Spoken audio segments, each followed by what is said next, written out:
Voilà, sur base de ces deux résumés maintenant, donc nous allons essayer de les appliquer pour quelques exercices. Ok? Donc, au niveau des exercices, moi je vous demande de prendre la page 6. Ok? La page 6, c'est une situation où on a donc les âges qui sont donnés, le poids et la taille. Et sur base de ça, je vous demande d'y aller représenter, donc placer donc des points pour représenter les courbes pour le poids qui est ici et pour la taille qui est là.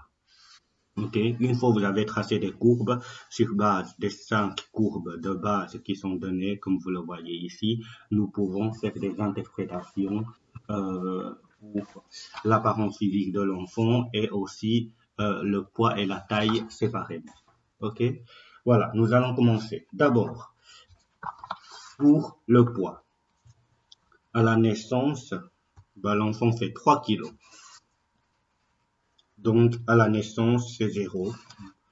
C'est 0. L'enfant fait 3 kilos. Oui, le kilo, on est là. Donc, 3, il fallait placer un point ici. OK? Et après, à 2 mois, l'enfant fait 5,5 kilos. À 2 mois, 5 ici. 5,5, c'est le milieu de 5 et de 6. OK? Le milieu de 5 et le 6, c'était ici. Ensuite, à 5 mois, l'enfant fait 8 kilos. À 5 mois, l'enfant fait 8 kilos. Là, il fallait faire attention. On arrive à 7 et on n'a plus le 8. Alors là, qu'est-ce qu'il faut faire? Il faut regarder par là. On a 7 et 8, c'était par là. À 5 mois, je suis à 8 kilos. Voilà, un point ici. OK? Ouf, je ne comprends pas pourquoi c'était devenu. Voilà, comme ça c'est mieux. Je n'ai plus beaucoup bougé. À 8 mois, c'était 9 kilos. À 8 mois, 9 kilos. Donc 9 kilos, 8 mois. Je suis là. OK? Et à 11 mois, c'était 10 kilos. 11 mois, 10 kilos. Voilà. Une fois on avait placé des points, donc il faut les relier à la lettre.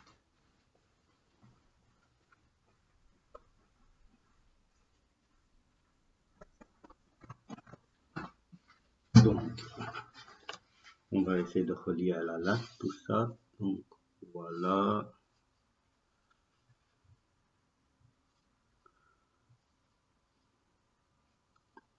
Voilà. Voilà. Et voilà. OK? Ça, c'était donc pour le poids. Maintenant, pour la taille, on doit le représenter ici. On a donc de nouveau les âges qui se trouvent en dessous. OK? Et on a les tailles, donc 30 cm, 35 cm, etc. Et si on arrive à 60, on n'a plus par là. Du coup, on doit continuer. Donc ici, 60, 65, etc. OK? Donc, à la naissance, l'enfant fait 50 cm. Donc, je vais mettre ici. Naissance, l'enfant fait 50 cm. Voilà. À 2 mois ici, l'enfant fait 58. Donc, on a 50, 55, 60. Et là, on a 5 graduations. Donc, chaque graduation correspond à 1 cm. Donc, 55, 56, 57, 58. Donc, on doit mettre un point ici. OK? Et ensuite, à 5 mois, l'enfant fait 67. Donc, on a 60, 65 et 67, 66, 60, donc 65, 66, 67, on aura un point ici. Et après, à 8 mois, l'enfant fait 71. Donc, on a 70 ici, 8 ici, 71, c'est là. OK? Et à 11 mois, l'enfant fait 75. 11 mois, 75 ici. OK? Donc, j'ai des points, je vais les relier. Voilà. Voilà. Voilà. Et voilà. Maintenant, une fois c'est fait, on doit essayer de répondre aux questions qui sont données par là. Donc, identifier les courbes autour de laquelle la courbe tracée s'évolue. Donc, ce que je demande, par exemple, pour le poids, donc je constate que c'était donc la courbe que j'ai tracée, elle est autour du courbe qui se trouve au milieu. D'une manière générale, hein, ok? D'une manière générale, elle est autour de la courbe qui est au milieu, et la courbe au milieu, c'était P50. Et pour la taille, c'était pareil. Je constate que de manière générale, je précise, hein, c'est pas que la dernière point que je dois prendre, je dois vraiment regarder de manière générale. Donc, le courbe s'évolue donc ici au milieu. Maintenant, on n'allait pas me dire que c'était P75. Non, ça n'a rien à voir. Donc, on a P3, P15, P50. C'était P50 aussi. OK? Donc, pour le poids, c'était P50. Et taille aussi, P50. OK? Je sais bien que la question, elle n'est pas très claire, mais je voulais simplement vous demander, c'est autour de quelle courbe de base les courbes qu'on avait tracées sont plus proches. OK? Donc, pour le poids, le plus proche, c'était P50 et pareil pour la taille. Donc, essayez de donner une interprétation possible sur le poids et la taille. Donc, on pourra dire dans ce cas-là, comme c'était P50 et P50, bah, quand c'était P50, pour le poids et la taille et le poids sont tous les deux dans la moyenne par rapport à des enfants de son âge. Donc, on doit dire, donc, le poids et la taille sont dans la moyenne par rapport à des enfants de son âge. Voilà. Ça, c'est une type d'interprétation que je peux demander, donc, sur le poids et la taille. Maintenant, on va rajouter une autre question. Je demande aussi, imaginons si je vous demande de donner une interprétation à l'apparence physique. Alors là, au niveau de l'apparence physique, je sais bien que je dois choisir entre mince, proportionnelle ou ronde.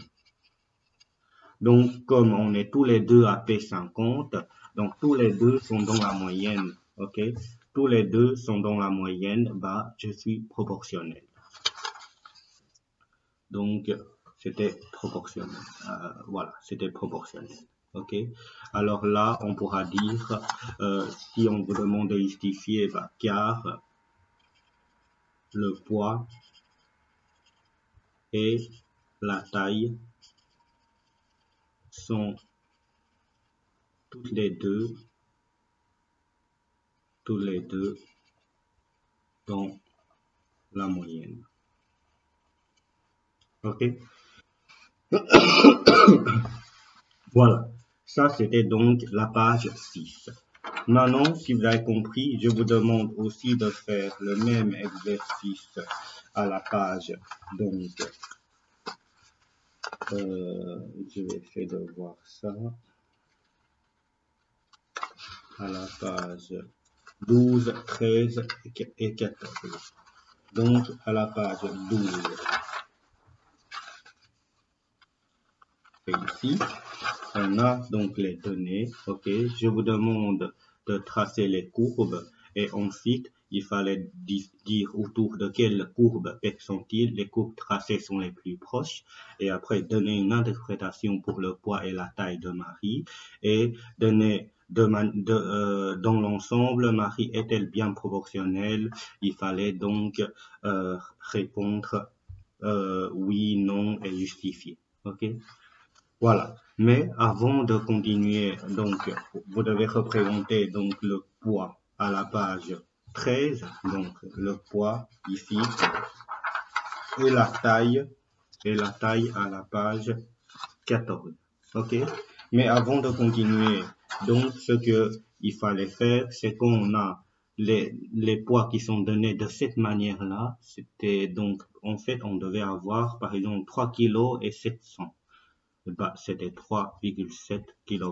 On doit commencer par les convertir en des nombres comme celui-là. 5,78. Alors là, si je voulais arrondir à un chiffre après la virgule, comme après le 7, c'est un 8, bah, on doit arrondir à 5,8 kg. Puisque 78 ou 80, c'était déjà très proche. OK? Non, pardon, pas 5,78, qu'est-ce que je raconte là? Là, c'était 5 kg et 780. Donc, c'était 5,800 à peu près. OK? Et là, les 20 grammes, on peut négliger, c'était 8 kg. Ici, 8 et 900, bah là, il fallait pas hésiter, c'était 8,9 kg. OK? 10 kg, il n'y a rien à faire. Ici, il manque 20 grammes pour arriver à 11 kg, bah, c'était 11 kg. OK? Et là, c'était 11,7 kg. Et là, c'était 13 kg. OK, voilà. Et la taille, c'est normal, donc il n'y a rien à faire. Donc, je vous demande, voilà, une fois que vous avez noté ceci, vous allez prendre la page 13 et 14 pour représenter donc les deux courbes du poids et de la taille et donner une interprétation. Je vous propose de faire ça pendant, allez, 5 minutes, peut-être un peu plus. Une fois que vous aurez terminé, vous relancez la vidéo. Oui, maintenant vous allez arrêter la vidéo. Une fois que vous aurez terminé, vous allez relancer la vidéo pour corriger. OK? Voilà, maintenant, moi je vais continuer, mais vous êtes censé d'arrêter la vidéo. Donc d'abord, pour le poids, qui est là, ok, je vais essayer de mettre le mieux possible, comme ça, on a, voilà. Mais à la naissance, c'était 3,7. À la naissance ici, 3,7, on a 3, 4. Là, faites attention, on a donc entre 3 et 4, on a 5 graduations. OK? Ce qui signifie que chaque graduation, c'était 0,2, c'est-à-dire 3,2, 3,4, 3,6, 3,8 et 4. Donc, on a 3, 3,2, 3,4, 3,6, 3,7, c'était ici. OK? Ensuite, à 2 mois, 5,8. À 2 mois, 5,8. Donc 5,8, bah, 5,2, 5,4, 5,6, 5,8, on est là. À 6 mois, c'était 8 kg. À 6 mois, 8 kg ici. À 9 mois, c'était 8,9. Donc 9 mois, 8,9, je suis ici. À 12 mois, c'est-à-dire un an, j'arrive à 10 kg. Et après, à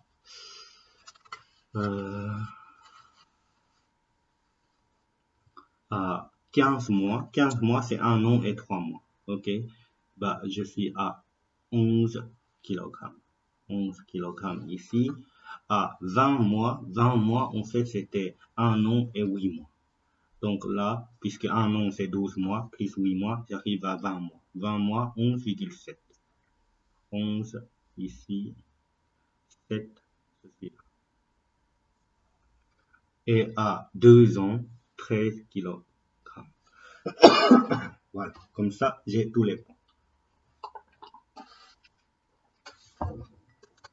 On va essayer de relier donc les points à la latte.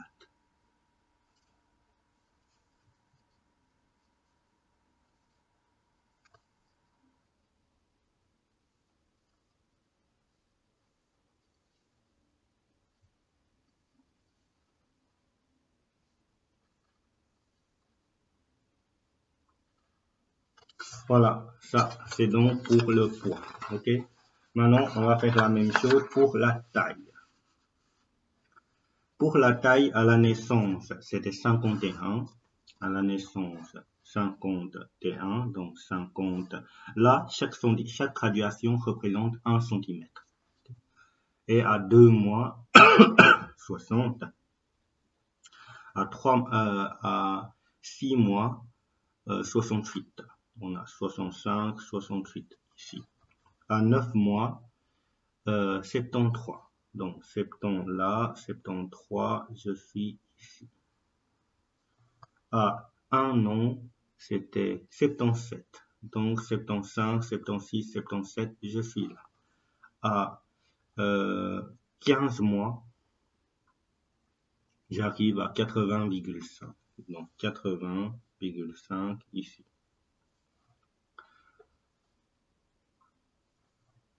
Ah, donc 20 mois, là 20 mois c'est 1 an et 8 mois, donc c'est ici.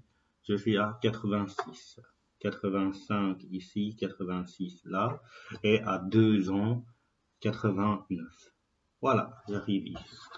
Donc, si je relie ces points,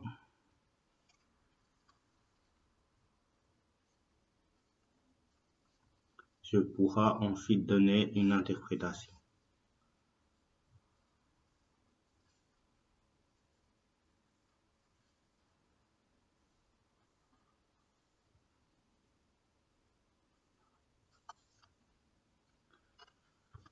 Donc, voilà, je les ai tracés. Maintenant, nous allons essayer de répondre aux questions. Donc, autour de quel percentile, donc de quelle courbe, le poids et la taille sont proches. Donc, d'abord, la taille, on a ici, c'était, de manière générale, je suis très proche de la courbe qui se situe là.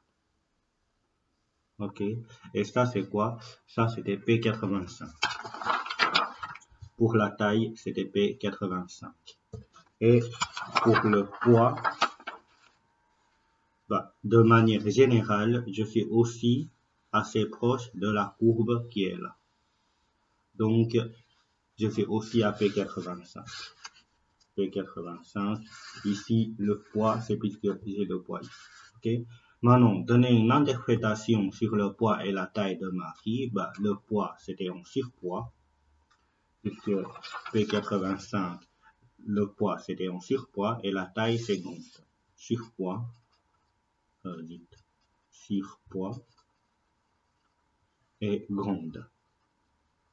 Est-ce que, de manière générale, Marie est-elle bien proportionnelle? Si je suis en surpoids, si Marie est en surpoids et grande, ça reste proportionnel. Donc, proportionnel.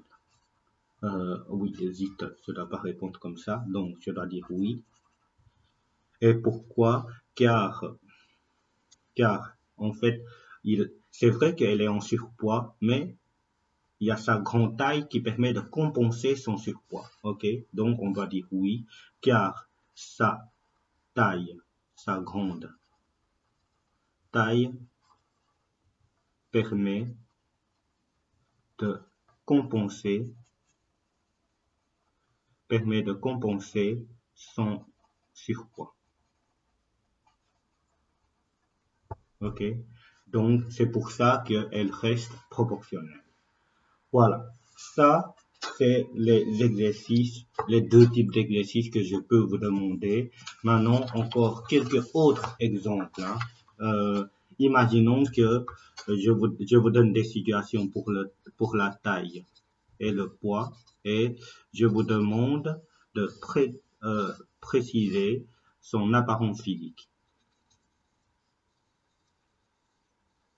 Imaginons que la taille c'était P15 et le poids c'était P85. Là, c'était en surpoids et la taille petite, donc on a surpoids et la taille était petite. Donc dans ce cas-là, c'était ronde. Ok? Imaginons que j'ai P85 et P50. Là, la taille est grande, le poids est dans la moyenne, ce qui fait que on l'avait étiré au niveau de la taille par rapport à son poids qui était dans la moyenne. Donc là, c'était mince. Ok? Imaginons que je suis à P85 et P97. Là, par exemple, sa taille est grande, mais son poids est vraiment très très important. Du coup, dans ce cas-là, en fait, c'est le poids qui gagne. En fait, chaque fois qu'on fait le poids qui gagne par rapport à la taille, c'est des rondes. Ok? Alors, quand le poids est inférieur à la taille au niveau de percentile, c'est des minces. Un exemple. Imaginons que j'ai P15 et P50. À ce moment-là, on est dans les minces. Et quand est-ce qu'on est proportionnel? Quand on a les mêmes percentiles. Par exemple, P85, comme ici, on est en proportionnel. Ok, voilà. Ça, c'est le genre d'exercice que vous devez faire attention. Encore un dernier exercice, après ça sera fini. Donc ici, on a l'évolution de les deux courbes de Cédric. Et je demande, que peut-on dire de l'apparence de physionomie, c'est-à-dire l'apparence physique de ce garçon? D'abord, pour le poids, je constate que je suis à P87. P87. Et pour la taille, je suis à P75. Dans ce cas-là, le poids est plus important au niveau de la percentile par rapport à la taille. Donc, on dit que Cédric, il est ronde. Car sa taille n'est pas suffisante pour compenser son surpoids, qui est trop important. Voilà, dernier exercice. Comme ça, le chapitre est fini. Sinon, la page après cet exercice-là, donc calcul d'âge, ça vous pouvez le passer, donc je ne vais pas le faire avec vous. Ça, c'était donc la page 16, je ne le ferai pas. La page 17, je ne ferai pas non plus. Je ne ferai pas, donc ça c'est pas la partie donc que vous devez connaître. Il y a juste quelque chose qui est très amusant, mais je vais jamais vous interroger. Voilà, à partir de maintenant, ce que je vais vous expliquer, donc ça sera pas ça. Je vais pas vous interroger. Donc c'était les deux formules qui permettent de faire calculer la taille et de garçons et de filles en connaissant TP, la taille de papa, TM, la taille de maman. Ok? Un exemple, hein. Imaginons que, un exemple réel, dans une classe que j'avais, on a un élève qui m'avait dit que la taille de papa, donc la taille de son papa, c'était 1,76 m. Et la taille de maman, c'était à 1,71 m. Ok? Et sa taille, c'était à peu près 1,69 m. Du coup, je voulais vérifier donc si ces formules-là, ça marche bien. Comme elle est une fille, ok, alors je dois prendre la formule ici. Donc la taille, ça doit être égal à la taille de papa, c'est-à-dire 1,76 plus taille de maman, 1,71 moins 13 divisé par 2. Si je calcule ça, on va essayer de voir ça ensemble.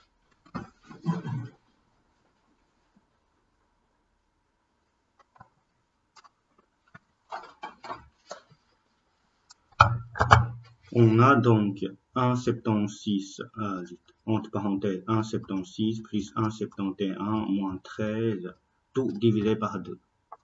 Voilà, ça c'est le calcul que j'ai mis. J'arrive à 1,67 cm. Du coup, les deux réponses sont assez proches, à 2 cm près. Donc, vous pouvez vraiment faire un petit essai avec vos parents, c'est-à-dire si vous connaissez les tailles de vos parents, vous remplacez TM et TP par leur taille. Et si c'était pour calculer votre taille, et généralement, j'ai des élèves filles, donc vous devez utiliser cette formule-là. Maintenant, imaginons que vous avez un frère, un grand frère ou un petit frère pour prédire leur taille dans la future, vous pouvez utiliser cette formule-là. Ok? Et une autre application possible, voilà, si vous connaissez bien votre taille et la taille de vos copains, vos petits amis avec qui vous êtes plus ou moins sûr, vous pouvez aussi faire une prédiction de la taille de vos futurs garçons ou de futures filles avec ces deux formules, puisque vous connaissez votre taille et taille de votre copain. Voilà. Donc, comme ça, la matière est finie. Donc, aujourd'hui, je vous l'avais donné, donc, j'avais demandé à Fatoumata de vous faire passer un dossier donc des exercices que normalement je voulais vous donner pour l'interrogation, mais comme on est vraiment très court dans le temps, je vous avais donné donc le dossier que vous allez essayer de le faire comme une préparation, et je vais reprendre donc cette préparation donc au prochain cours, ok? Et la semaine d'après, vous allez avoir une interrogation certificative sur ce chapitre. Voilà, c'est tout.